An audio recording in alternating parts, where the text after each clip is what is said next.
Ano po nangyari sa atin? Simula po ng pandemic, nag-hiccup lang po ako, then kumain. Tapos umpisa po siya, nag-click na po. Simula ng pandemic. Ngayon kasi, pandemic is 2019.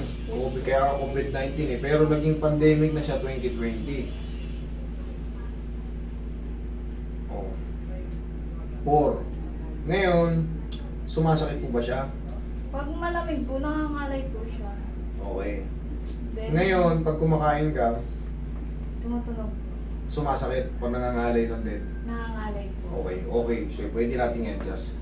Pero kung tumutunog-tunog lang kasi, nakakain kayo ng mayos, walang ngalay, tapos pag malamig, wala lang, parang wala lang. Dumalay ng lamig, pero wala lang.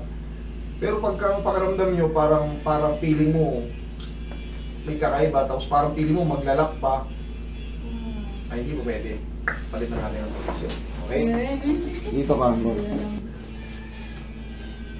Sige nga. Sara. Walang problema yung tumutunog, pero kailangan walang ngalay, walang masakit. Sige nga. Dahan-dahan, Sara. Sige nga. Dahan-dahan, Sara. Yan. Katis.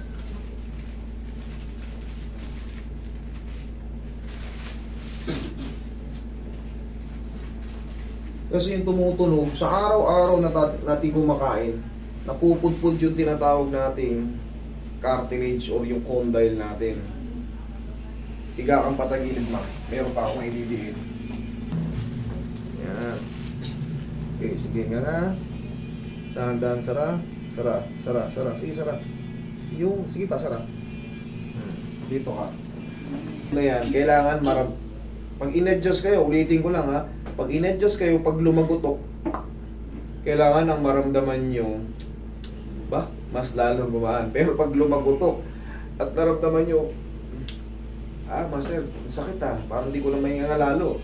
Ibig sabihin, na-dislocate yung panga nyo. Ang kailangan maramdaman nyo dyan, at least, wala na yung pain or yung dating ganito kalaking pain, umina, tama yun. Pero pag yung ganito, naging isang lumaki pa, hindi po pwede, mali yun. Ipinapaliwanag ko yan, syempre, para ma-explain nyo dito kung ano yung naramdaman nyo. Ibig sabihin, malaman natin kung nagkamali ako. Pero dapat, hindi magkakamali ang therapist. Mas maganda na yung naging, yun pa rin eh. Hindi na dagdagan. Okay na yun, mas maganda yung ganun. Pero kailangan palagi, pag nagpapaano kayo, para sulit yung binayad nyo, kailangan at least kumina or nawala. Kasi nobody is perfect. Yun ang ibig ko sabihin. Kaya mas maganda na yung ganun pa rin. Pero hindi ka tanggap-tanggap. Kailangan mabawasan.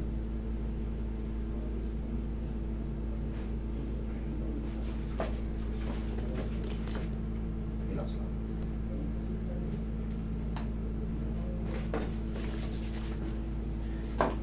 Okay, ma'am.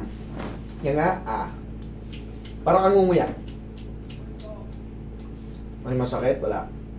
Parang ano po siya, master, parang may humaharang na ano. Hindi, yung pakiramdam mo ngayon.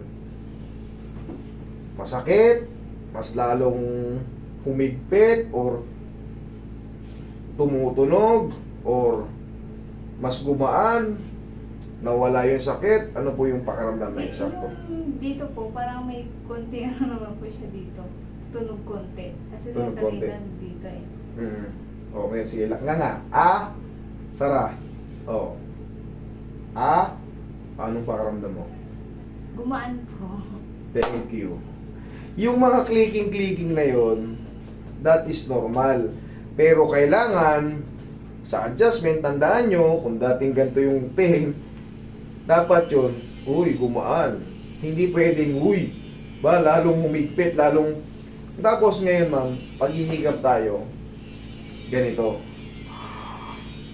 Ikaw, yan. Kahit malaki, kahit puwersahin nyo pa yan, basta ito, palagi lang nakatiin. Kasi ako may tumutunog na rin sa joke ko, no? Ayun, no? Ay, na mo. Ayan nga po. Pero wala yan. Basta makakakain tayo ng mga baboy, baka, yung mga mais, po. ngasag pa na ngasag, basta walang masakit. Pero pag yan, konting kain mo ng ano, lumamig lang ang panahon. Ang ganito po, Eh, ayan. Yan po. yes, ayan o. Oo. Ah, Wala yan. Pero pagka yan, gumanon, aray, tapos kulang yung nganga mo, minsan po, yung pag nagsubo po ako ng kutsara, kulang. gano'n na lang siya kasi Oo. yung sakit po dito. Correct, tama yun. Ibig sabihin, may mali. Pero ngayon, ngumanga ka, kasya lahat dyan. Okay, yun ang ano. Kaya ko ini-explain to sa inyo, pero siya, para malaman nyo kung okay lang ba yung ganun or hindi pala okay. Kasi kailangan, pag nganga, hindi kulang. Kailangan makikita nyo to naiinat. Pero pag yan, parang kulang. Hindi po pwede. Kailangan niya mabago. Okay, ngayon, ang laki. Okay Pero naman. may times na po siya basta magngangalay talaga siya. Or pag- Hindi. Ang nangyari kasi wala sa align eh. Kaya parang pigil kanina eh. Tapos, thank you. Thank you so much po. Thank you.